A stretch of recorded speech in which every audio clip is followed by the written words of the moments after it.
Dando continuidade ao nosso estudo sobre o Estatuto da Inmobras, agora com a aula de número 5, que vai trazer os requisitos para a investidura como membro da diretoria executiva. Na última aula, nós vimos os requisitos para a investidura como administrador, a função, ou cargo de administrador.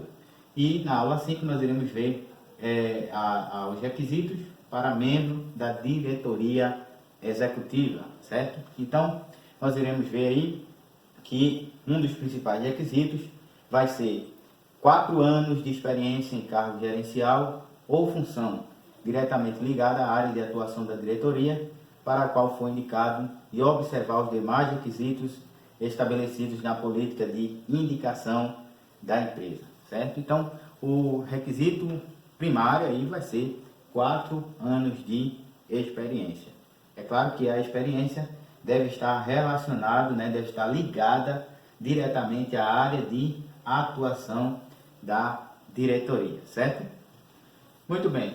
Outra observação é em relação à verificação dos requisitos e vedações para os administradores, ou seja, ao membro da diretoria executiva também se aplica os requisitos e as vedações, para o cargo de administrador. Então, quando se tratar, suponhamos que cai uma questão de prova que trate a respeito de membro de diretoria executiva, também vai ser aqui tratado, vai ser aplicado aos requisitos e vedações que foram abordados acerca dos administradores, certo, gente? O artigo 24 vai dizer que os requisitos e as vedações exigíveis para os administradores deverão ser respeitados por todas as nomeações e eleições realizadas, inclusive em caso de recondução. Então, aqui nós temos outra hipótese, que não é apenas a hipótese de nomeação ou de eleição, mas é a hipótese de recondução. Pode ser que alguém indague, e se caso eu for reconduzido ao cargo? Ocorreu um imprevisto, eu precisei sair daquele cargo e agora apareceu a oportunidade de eu ser reconduzido, eu retornar ao cargo. Eu devo também observar os mesmos requisitos, e vedações dos administradores que devem ser observados em eleição ou nomeação? Sim, a resposta vai ser sim. Mesmo em hipótese de recondução, também devem ser observados os mesmos requisitos e as mesmas vedações. Muito bem. Continuando, nós vemos no artigo 25 aqui, acerca da forma de comprovação dos requisitos.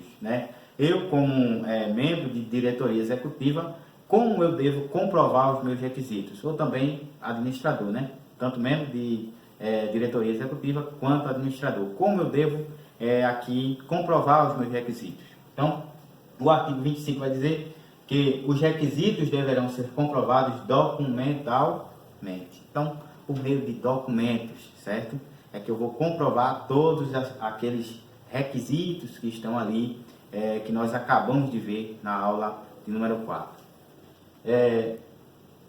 Então, aqui vem falando, o restante do texto. Nós vemos agora da ausência de documentos. O que acontece se eu não tiver aquele determinado documento que vai servir ali de comprovação para os meus requisitos?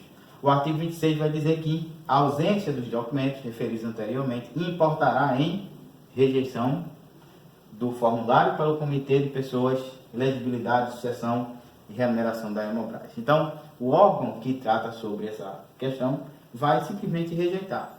Se você não tem como comprovar documentalmente que você possui requisitos para pleitear a vaga de membro da diretoria executiva ou de administrador, então você vai estar fora do pleito, certo, gente? Então, é isso que nós devemos observar. Outra questão é em relação à competência para a verificação dos documentos. Competência é quem?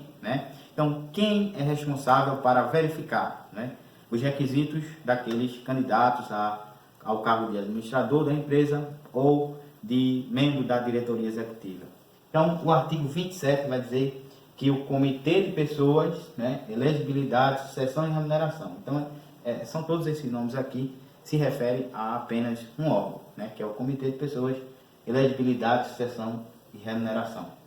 Deverá verificar os requisitos e vedações se estão atendidos, né, por meio da análise da autodeclaração apresentada pelo indicado e sua comprovação de documentação. Ficou faltando aqui, mas tem a ver com a documentação, certo?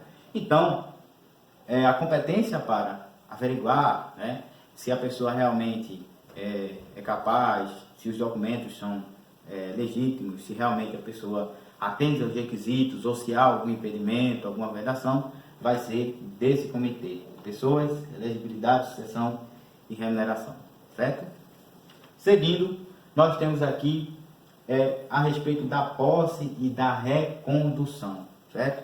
Então, como eu sempre passo para vocês, né, o que eu preciso gravar, né, as palavras-chave que eu preciso gravar aqui no artigo 30, aliás, no artigo 28, né, nós temos aqui o prazo, né, o artigo 28 vai trazer o prazo para tomar posse, né, que vai ser de 30 dias, gente, certo? Então, gravem aí o prazo para um membro, né, seja da administração ou de diretoria executiva, o prazo para ele tomar posse após realizada a sua eleição, após ele realmente conseguir a votação para entrar, para ser investido naquele cargo, vai ser de 30 dias, certo? Então, cuidado aí para a banca não colocar outro prazo e você ali achar que é 15 dias, de repente 45 dias ou qualquer outro prazo. Outra coisa a ser observada em relação a esse artigo 28 é o momento da contagem, certo? A gente sempre aprende no direito que a gente não deve apenas saber os prazos, mas saber também, né, da mesma forma que é importante saber os prazos, né, também se deve saber a partir do momento que se começa a contar aquele prazo. Então, nesse caso aqui, vai ser contado a partir da eleição ou nomeação. Então, a pessoa foi eleito, né, como membro da diretoria executiva ou como um administrador, aí segue-se, né, começa-se, né, a contagem dos 30 dias para ele tomar posse, né? Lembrando que há uma diferença aqui entre eleição, nomeação e posse, né? Muito bem. Da perda do cargo para administradores e membros do Conselho Fiscal, né? Quais são as hipóteses, né, que administradores, membros do Conselho Fiscal, membros do Comitê de Auditoria e demais comitês de assessoramento, eles podem, né, chegar a perder o cargo. Então, o artigo 32, ele vai se encarregar aqui de trazer essas hipóteses de perda de cargo, né? Primeiro, a primeira hipótese vai ser quando deixar de comparecer a 2 reuniões consecutivas ou 3 intercaladas, certo? Então, grave bem aí. Primeira hipótese de perda de cargo desses membros aqui do CAPT do artigo 32 vai ser deixar de comparecer a 2 reuniões consecutivas. Consecutivas são seguidas, né? Uma após outra. Deixou de comparecer 2 reuniões seguidas, ele pode perder o cargo, né? Ou então, 3 reuniões intercaladas, né? Faltou uma sim, outra não. Depois faltou uma sim, outra não. Depois faltou uma sim, então ali já completa 3 reuniões intercaladas e ele pode estar correndo o risco de perder o cargo, né? Lembrando que nas últimas 12 reuniões, sem justificativa, certo? Além dessas hipóteses aqui, tem que ser dentro das últimas 12 reuniões realizadas pela Hemobras, certo? Sem justificativa. Então, mesmo que a pessoa tenha perdido 2 reuniões, né, consecutivas, mas as 2 ou uma delas ele justificou, ele não tem como perder aquele cargo, ele não está arriscado a perder o cargo. Se ele faltou 3 intercaladas, mas justificou, também não está ali arriscado a perder, certo? Segunda hipótese é se afastar do exercício do cargo por mais de 30 dias consecutivos. Então, a pessoa se afastou, né? Já vai correndo mais de 30 dias consecutivos, né? Então ali ele pode estar correndo também o risco de perder aquele cargo, certo? Mas aqui tem uma exceção, né? E aí toda vez que tiver salvo, exceto, né, em disposição de lei contrária, né, nós temos aqui uma exceção, né? Então, em caso de licença, né, inclusive férias, ou no caso, autorizados pelo Conselho de Administração, certo? Então, grave bem essas palavrinhas, né? Licença ou férias, ou situações autorizadas pelo Conselho de Administração, então também não se vai perder o cargo por mais de 30 dias, né, de afastamento, ok? Então essas são as hipóteses. Seguindo, nós temos aqui falando sobre as reuniões, artigo 33, né, do Estatuto. Os órgãos estatutários reunir-se-ão com a presença da maioria dos seus membros. Então, para que aconteça uma reunião, é necessário apenas ter aqui maioria dos seus membros, certo? Então, grava aí. Agora, em relação aos votos, o artigo 34, ele vai trazer que a maioria dos membros presentes e serão registradas em ata, certo? Então, os votos vai se dar pela maioria dos membros presentes e registrados em ata, podendo ser lavrados de forma sumária, certo? Então, são essas partes, essas características que a gente precisa gravar, né? Então, você vai anotando aí, né, acerca dos votos, acerca dos membros, né? Também em relação à decisão não unânime, né? O que acontece quando há uma decisão que não é unânime, né? Que não é pela maioria, né? Aliás, que não é por todos, né? Absoluta. O artigo 35 vai trazer que em caso de decisão não unânime, a justificativa do voto divergente será registrada, né? Então, o voto divergente, ele deverá ser registrado, a justificativa dele deverá ser registrada. A critério do respectivo membro, observado que se exime de divergência em ata de reunião ou não sendo possível dela de ciência imediata e por escrito ao colegiado, certo? Então, suponhamos que numa reunião, né, se é deliberado ali determinado tema e todos os membros, né, em exceção a um, votam a favor, né, e apenas um vota de forma divergente.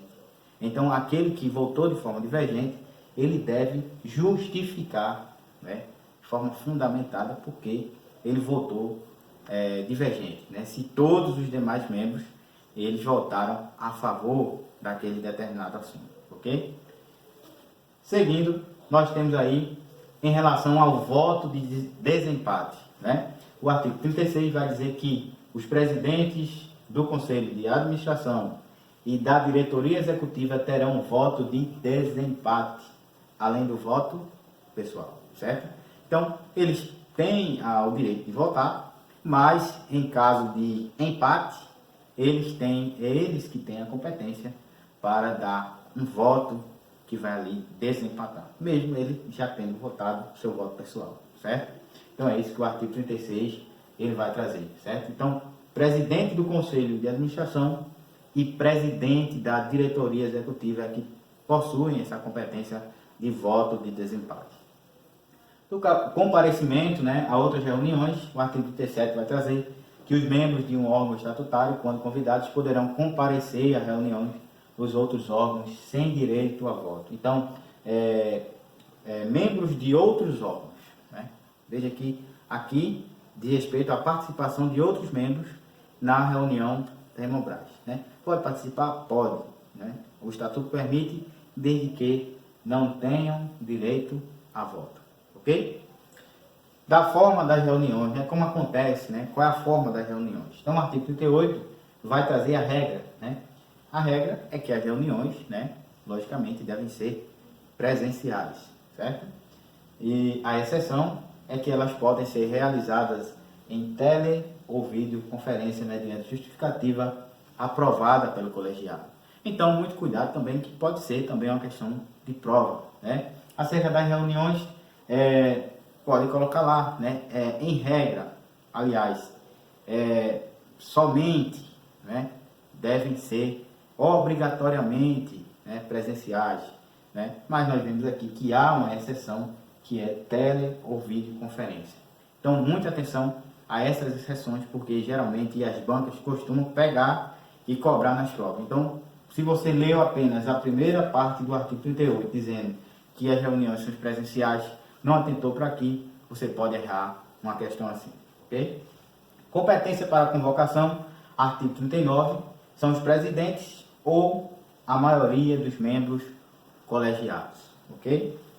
Seguindo, nós temos aqui ainda o artigo 40, né, que vai tratar sobre a pauta da reunião, né? A pauta da reunião diz respeito àquilo que deve estar ou que vai ser debatido na reunião, né? Que deve estar em pauta para ser debatido ou deliberado na reunião. Então, diz aqui que serão distribuídas com antecedência mínima de 5 dias úteis. Gravem esse prazo, né? Pauta da reunião deve ser distribuído com antecedência, nesse detalhezinho, com antecedência, em 5 dias úteis, né? Outro detalhe é que os dias são úteis, não são corridos, certo? Então, pode ser também questão de prova, ok? Então, grave aí a antecedência mínima, né, de 5 dias úteis. A exceção, né, como sempre, nós temos uma bendita exceção, nas hipóteses devidamente justificadas pela empresa e acatadas pelo colegiado, né? Então, ocorreu um imprevisto e tal, então vai lá, a empresa vai justificar, dizer que não deu para avisar com 5 dias e tal, e o colegiado vai acatar aquilo ali e vai ser solucionado, ok? Então, terminamos a aula de número 5 e eu espero vocês na próxima aula, aula de número 6, continuando com o Estatuto da Hemobras. Até lá!